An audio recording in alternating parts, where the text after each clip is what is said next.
Good morning, everyone. My name is Alex Stamos. I'm the director of the Stanford Internet Observatory. And we're coming to you live to talk about a really important topic today. We are going to be talking about election integrity and security with some of one of the world's greatest experts, as well as several students and colleagues that have worked with him on a report that we are really, really proud of, two documents that we are releasing today. So first, I'm going to have everybody do an introduction, and we're going to start with Matt Masterson.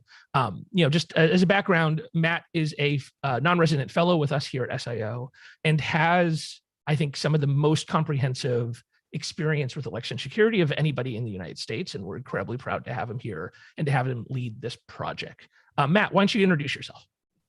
Thank you, Alex, and thanks for the opportunity both to be at SIO, to work on these reports, and to work with these incredible students. I'm Matt Masterson. Prior to being a fellow at SIO, I was the election security lead within the Cybersecurity and Infrastructure Security Agency, or CISA, under Director Chris Krebs. And prior to that was a commissioner at the United States Election Assistance Commission, and was also in the state of Ohio for several years, working in the Secretary of State's office, running elections. And so thrilled to be here, thrilled to share this experience and share these reports with the public finally, and the good work. So I'll hand it over to Shelby Perkins to introduce herself. Thanks, Matt. I'm Shelby Perkins, a recent graduate of Stanford University, and I had the opportunity for a year to work as a graduate research assistant with the Stanford Internet Observatory. I'll hand it over to Katie. Hi, everyone. I'm Katie Johnson. I'm a senior undergraduate studying international relations, and I'm really excited to share with you all what we've learned. On to you, Jenny. Thanks, Katie. I'm Jenny. I'm a JD PhD in history here at Stanford in my second year. I'm also a Knight Hennessy Scholar. I came on to oversee parts of the oral history part, and I'm so excited to be able to share what we found today.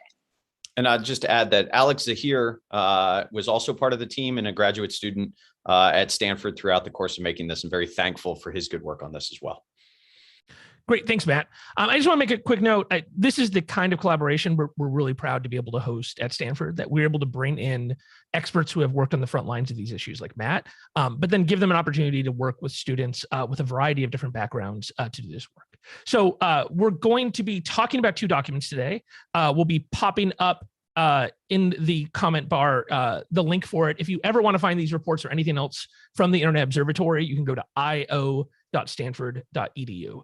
There's two different things we're releasing today. So Matt, why don't you kind of give us an introduction of what these documents are and what the purpose is? Yeah, absolutely. Thanks, Alex. So the two reports that we're releasing today came about, frankly, from an initial conversation with Alex and Nate Persili when I was finishing my time at CISA in December of 2020. And somewhat naively, I thought, oh, states have certified the election. We should be on our way to moving forward. Election officials are evaluating what went wrong, what went right. And as we began this work, it became apparent that that wasn't true, that in fact, we were going to continue to publicly litigate, as it were, this election. And so working with the students, we made the decision to create two reports. One was the initial report focused on election security, steps that we could take moving forward to increase the resilience, the transparency, and support the state and local election officials. But then the second really came about from the experience really from December 2020 on, where we realized we needed to really anchor ourselves and build the foundation of the policy recommendations in the experience of the state and local election officials that just lived through and went through 2020. And for many of them, it is not an exaggeration to say that this was a traumatic experience, that between COVID, between the preparations to respond to either cyber or mis or disinfo from foreign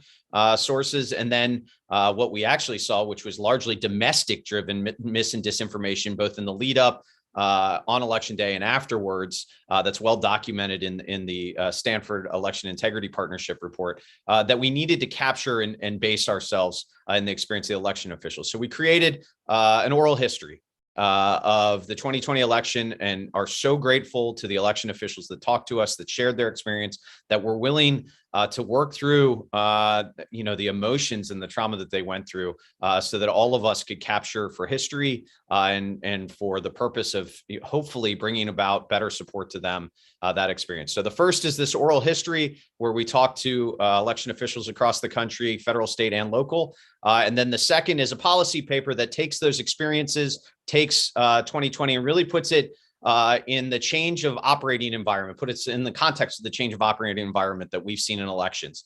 For years, election officials would say that their job, their goal, their work is to convince the loser that they lost. And the sort of operating environment was focused around offering that kind of evidence, that kind of transparency and bipartisan access.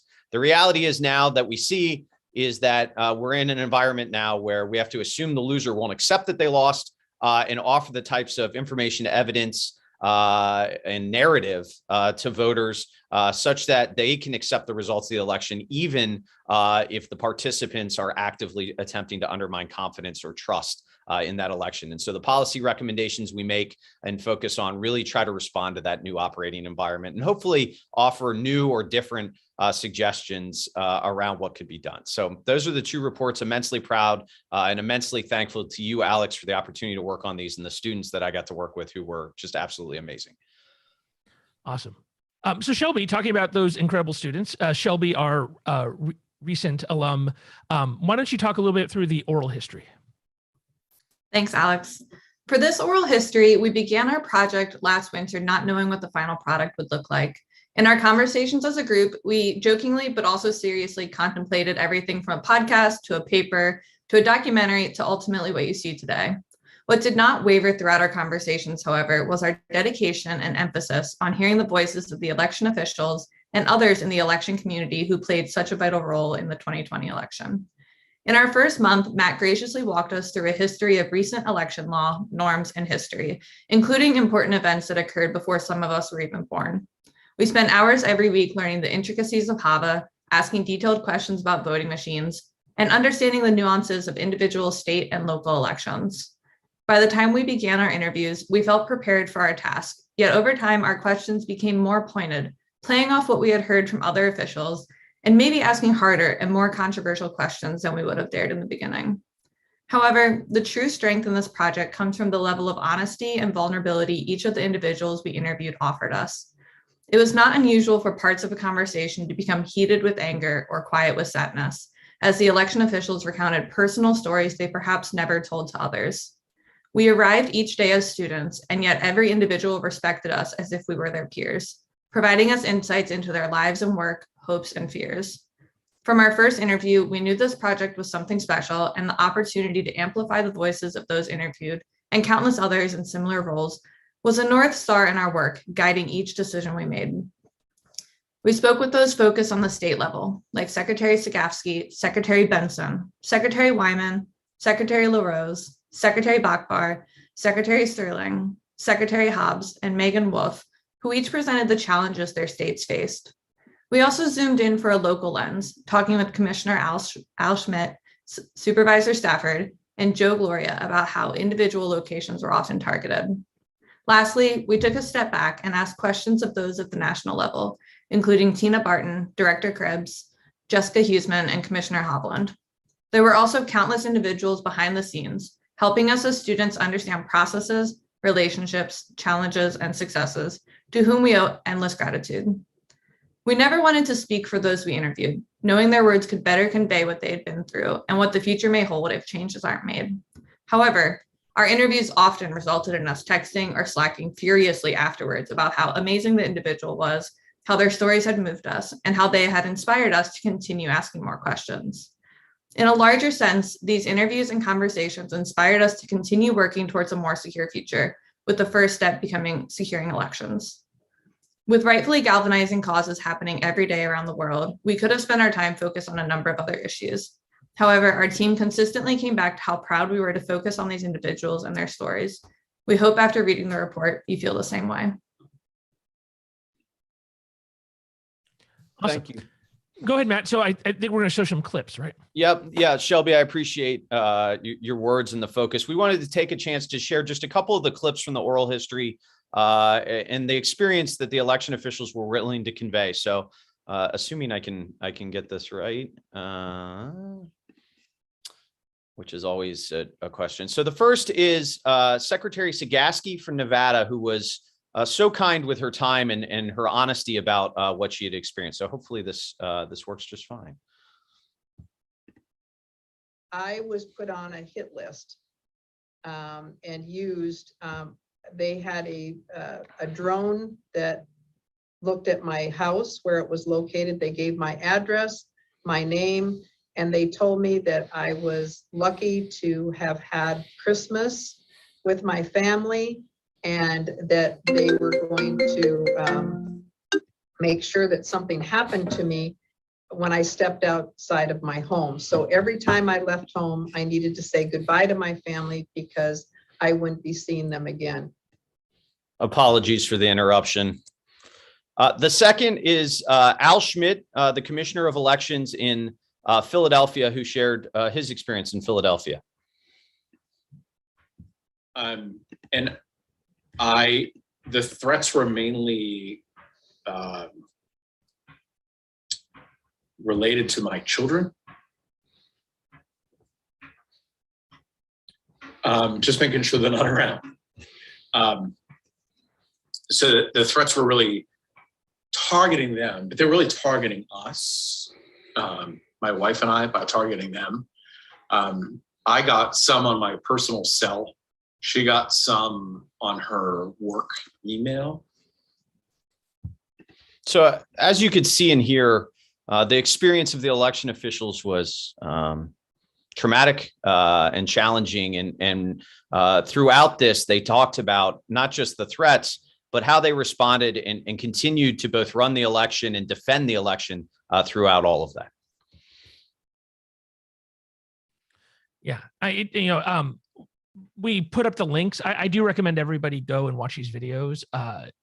We consider these people to be kind of, it's very rare that Americans think about all the people who work to make our democracy work every day. So to hear from these real human beings, they're not political actors. Generally, these are people who believe deeply in democracy and of trying to make elections work and to give a accurate result. To hear like their personal experience here is quite moving, and I think is really, really important. Jenny, why don't you talk a little bit about what you've learned from that oral history and from that work? Yeah, absolutely. I think to start off, you couldn't have said it better yourself. These clips highlight just one of the powerful themes that we heard from the officials we interviewed. Across the board, our interviewees described a set of common experiences. So following 2016, they partnered with each other and the national security community in novel ways in order to defend American democracy from foreign threats. Their best laid plans for 2020 were upset by the COVID-19 pandemic, but they took that in stride, working overtime to ensure that citizens still had the opportunity to vote safely and securely. For their efforts, they were rewarded with a vast domestic-based mis and disinformation campaign that targeted their work and the results of the election. This campaign has not stopped, and election officials, their staff, and their families have continued to face death threats like the ones that we heard, as well as threats of violence for nearly a year now. The result is that our best guardians of democracy are feeling unsupported and forgotten, to say the least, and leaving their posts in record numbers. Great, thanks, Jenny. So let's talk about, you guys did all this great oral history work, and that's looking backwards. And then you guys did a lot of work looking forwards and built a whole separate policy paper. So Katie, why don't you talk about that process and about some of the things that came out of the interviews that then we're recommending as a group? Definitely, thank you. So as everyone's mentioned, our conversations with election officials and policymakers have directly informed our recommendations. So to start, I'm going to go through the 3 key threats that stood out in the election process that looking forward for 2022 and beyond. Firstly, election officials' ability to do their job is continuously degraded by threats to their physical well-being and broad public distrust. This often comes from online conspiracy theories, and the threats fueled by these conspiracy theories prevent election officials from engaging with their community, and if allowed to continue, will cause experienced election professionals to leave the field. Secondly, domestic and foreign actors alike have an access to an array of tools that can degrade public confidence in the election process. By contrast, defenders are often poorly funded and insufficiently coordinated to counter these claims. Finally, cybersecurity vulnerabilities and ransomware remain one of the biggest threats to the election process. local IT professionals remain understaffed and under-resourced, and especially the asymmetry of cybersecurity means that it favors threat actors with a high technical advantage. So our report puts forward a number of recommendations that are informed by these threats and by our interviews. A couple of recommendations to highlight include that we believe securing election infrastructure is a matter of national security. Every year, consistently, local and state election officials struggle to obtain the necessary funding. Predictable funding is also much easier to manage and implement than the Help America Vote Act, HAVA, model of massive one-time infusions of cash into the system. This is partially because election officials often hire on a contractual basis that's paid over time instead of a one single time payment. The HAVA model incentivizes single large purchases of infrastructure instead of continuously developing capabilities. We suggest a shared funding structure where all levels of government pay for their portion of each election. And this model will allow for deliberative, planned investment, ensuring sustainability of these systems over time. Secondly, we looked at the physical security of election officials and found that this physical security of officials, offices, and staff must be prioritized. We recommend a number of steps, including publicizing data about the threats targeted at election officials and workers, increased information sharing between federal, state, and local law enforcement, and physical security and doxing training. Thirdly, further efforts have to be made to establish centers of coordination and monitoring of election-related disinformation, both within the government and within academia prior to 2022 and beyond. So this involves bringing together relevant stakeholders, including the federal government, social media platforms, and academia. In 2020, we saw the Election Integrity Partnership, which was a coalition of academic institutions, including Stanford, provide rapid analysis of social media ecosystems to election stakeholders, and we recommend formalizing a structure like this. Finally, we recommend reforming the Election Assistance Commission. The agency has been a productive leader in the field of election administration, but at times it has also not met the needs of the election community, in part because of a lack of funding and in part because of inconsistent leadership at the top. So we recommend a restructuring that removes hurdles for the EAC and focuses on aspects of the election process beyond the cyber and physical security issues, such as advancing data collection. So those are our threats and recommendations, and back to you, Alex. Thanks, Katie. Great. So now that we've given you an overview, I'm just going to ask some questions of all of our participants here and give them a chance to dig in. This is also your chance to ask questions. So if you're on our YouTube stream right now, we're welcome to ask questions right there, and I'll make sure to relay them to our participants. So first, I'm going to go to Matt for some real-time reaction. So in a quote to Cyberscoop, one of the media organizations covering the report, one of the EAC commissioners said that this report was driven by personal animus. And so, one, I'm super happy here because generally any PDF put out by an academic institution is just ignored. And so the fact that people read it and felt that the EAC recommendations were so strong and possibly threatening to the position of these commissioners makes me feel great, right? So congratulations, all of you, that you were able to get like a pissy quote from a very powerful person. Wait, that puts you 99th percentile for anything that is ever output from an academic institution. But Matt, do you want to respond about, first, if you want to dive in a little bit about why you made these very strong recommendations about the EAC and whether or not you think this is personal animus, or if your drive here is more about the security integrity of the election, why did you make that recommendation? Yeah, I appreciate that. And no, not personal animus. And it's really based on my experience. No one owns the challenges that the EAC has had over it really since its existence more than me. And so I recognize that, right? I was a staffer there when I started my career, first for a commissioner and then in the testing and certification division. Then was on the boards when I worked in Ohio as a state election official, and then came back as a commissioner. And so I bear as much responsibility for some of the challenges as anybody, having spent most of my career there. And what I saw in my time there and my time working with the EAC, this is not focused on this current set of commissioners or any specific set of commissioners.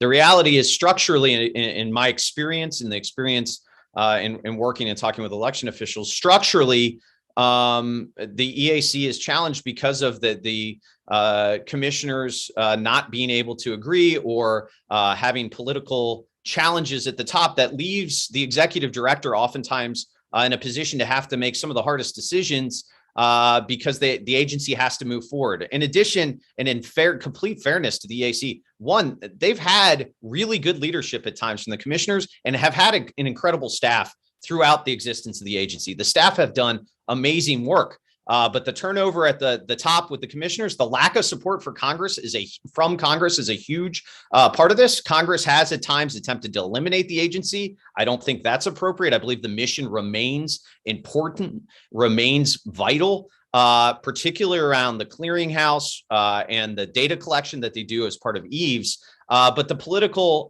infighting really doesn't allow the agency to achieve what the community needs most from it. And so there needs to be a shakeup, in my opinion. And really what the recommendations do is twofold.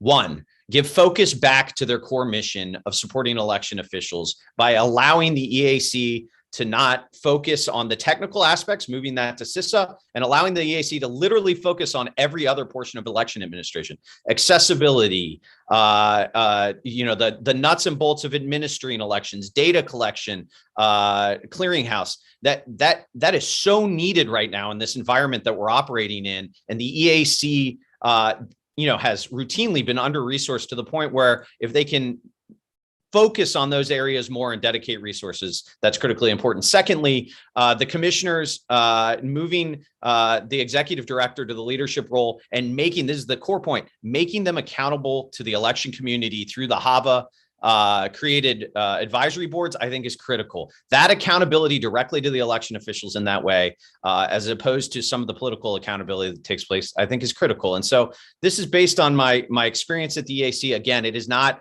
a reflection of current leadership or former leadership or specific commissioners. It's the structure of the agency that's hindering the ability for it to deliver for the election community. And that's why we made these recommendations.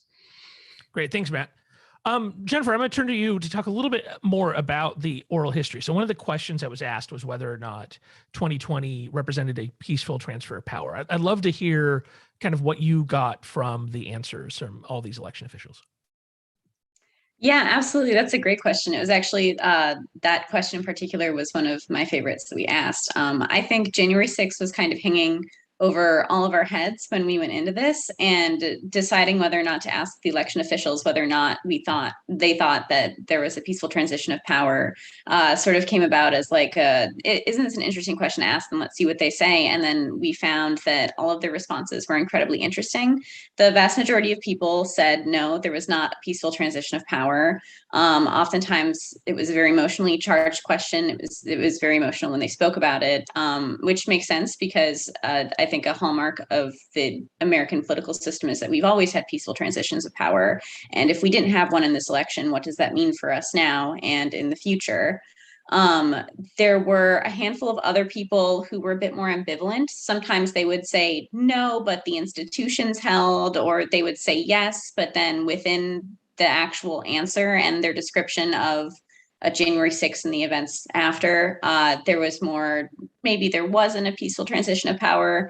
It was really interesting to see the officials in real time sort of grapple with their own thoughts and feelings on the transition, especially because, as election officials, I think that there's, like they're working to make sure that the loser accepts that they lost. And in this case, that did not happen. And it sort of threw everything that they do out of whack in a really massive, historic way. We only had one person say yes.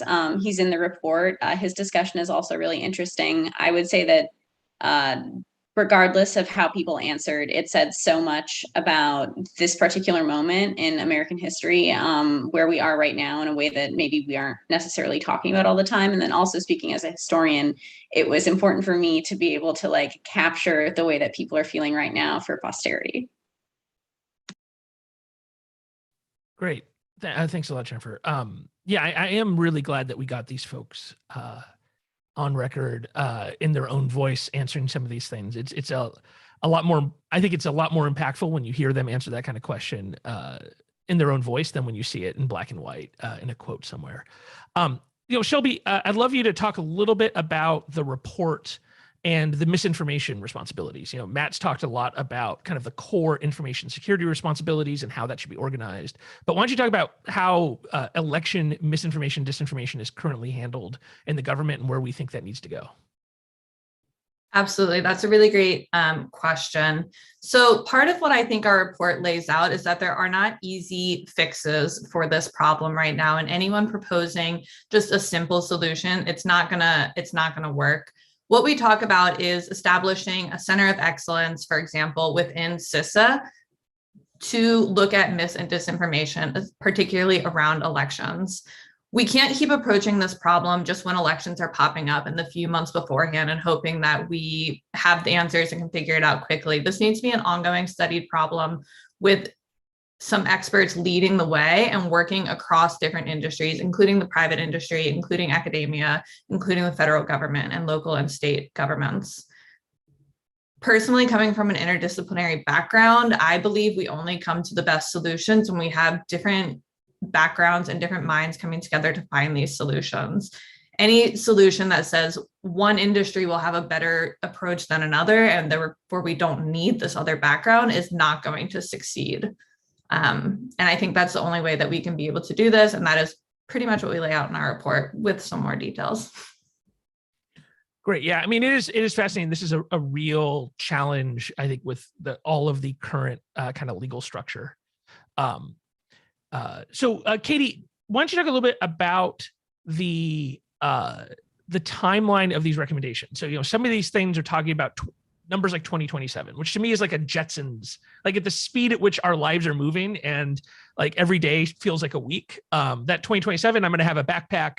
My dog will be flying with a space helmet and we'll have secure elections. Why don't you talk a little bit about why those timelines are so far out and why that was built into the report? Definitely. It is a much longer timeline, but we think that this timeline is more realistic given the changes that we're recommending. So for example, labs need to be accredited, systems need to be designed and built, and most importantly, things need to be tested and certified in order to build up public trust in this recommendation. And that doesn't mean that these things can't happen before 2027, but we believe that having a timeline that's long enough to ensure that things are done properly will really build up and ensure public trust. Yeah, and Alex, just quickly on that, Katie's exactly right.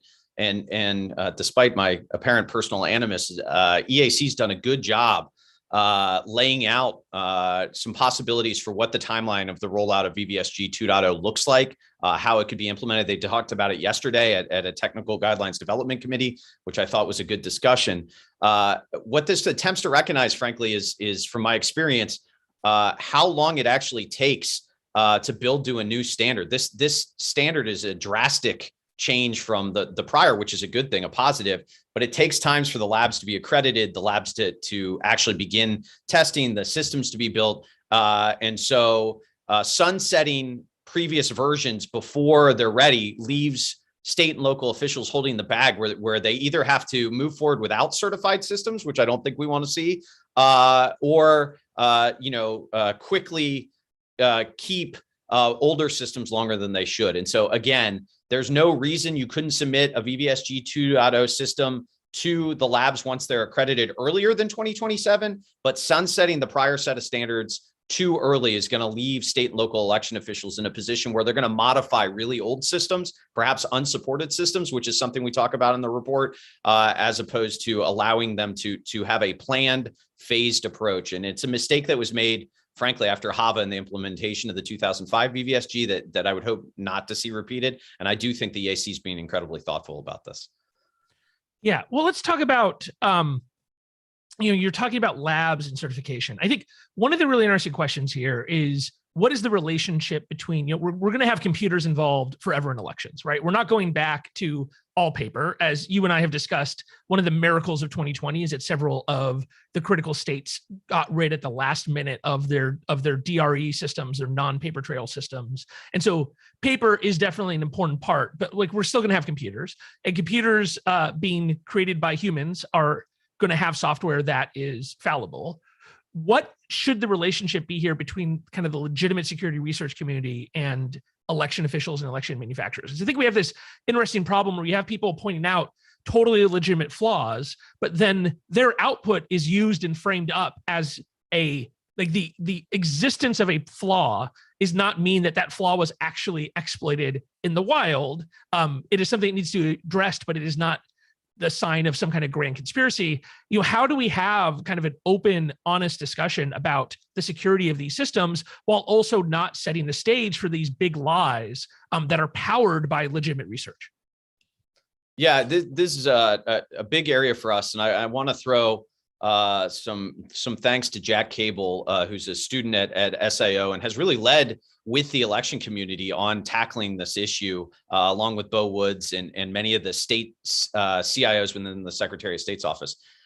There's a unique opportunity right now, we believe, to bring together the security researcher community and the election officials, and in particular the vendors. What we've seen from 2020 is the legitimate research and exposure of vulnerabilities from many researchers on election systems perverted by those who want to continue to spread mis and disinformation to undermine trust in elections, and really taking people's life's work and using it in pursuit of their own grift, in pursuit of their own political and financial opportunities. And so this opportunity to take this community is having their work perverted, election officials who realize that they have to offer to their voters more evidence, more information. We talk a lot about evidence-based elections in the report, of the security of the systems and share a narrative. And then the vendor community, who I think in talking to them recognizes that they've got to do more around transparency. They've got to do more around opening their systems up for exactly the same reason. They don't want to be in the crosshairs where they haven't offered transparency to their customers and the public such that their systems are questioned. They don't have the evidence, the research to support the security, the resilience of their system. And so there's a real opportunity here, I believe, to bring these communities together to encourage more independent research. And that starts with the creation of vulnerability disclosure policies, both at the state and local level and in the private sector. We've seen that from some of the largest voting system vendors.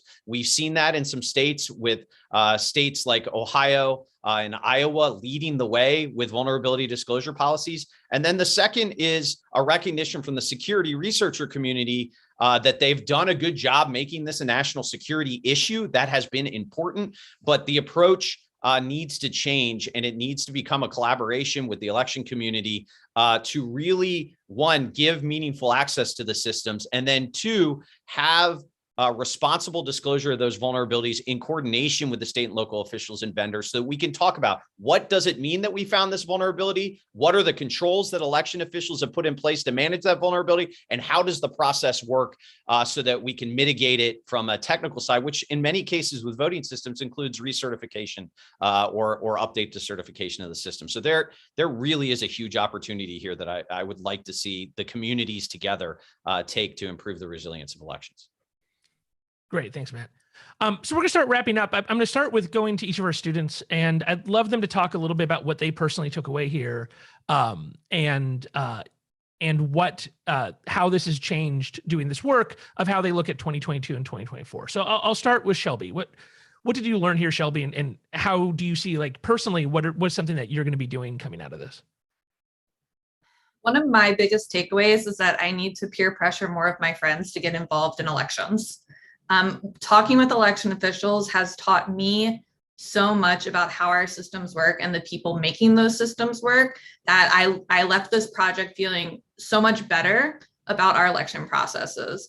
I believe if people are getting involved in their local election, whether that's volunteering or joining a local group, whatever that looks like for you, it is a way to inoculate against our future issues that may arise with more misinformation and disinformation.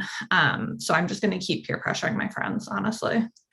Yeah, that'd be great. It would be nice to see that the only people who, the people who are volunteering their time often are elderly, retired, something super risky during the middle of a pandemic, right? Like that those are the folks who are exposing themselves to democracy. I would love to see lots of young people, handing me my Sharpie and helping people vote. Jennifer, how about you? What did you take away from this? Very similar to Shelby, actually. I guess my first reaction is I feel like you don't need to drink like the mis and disinfo Kool-Aid to not really understand what goes on with elections or who election officials are. And my biggest takeaway was just having a better sense of like who the people running our elections actually are and what they care about. And I was so impressed with how hard they worked and how genuinely committed they were to American democracy. It was really wonderful.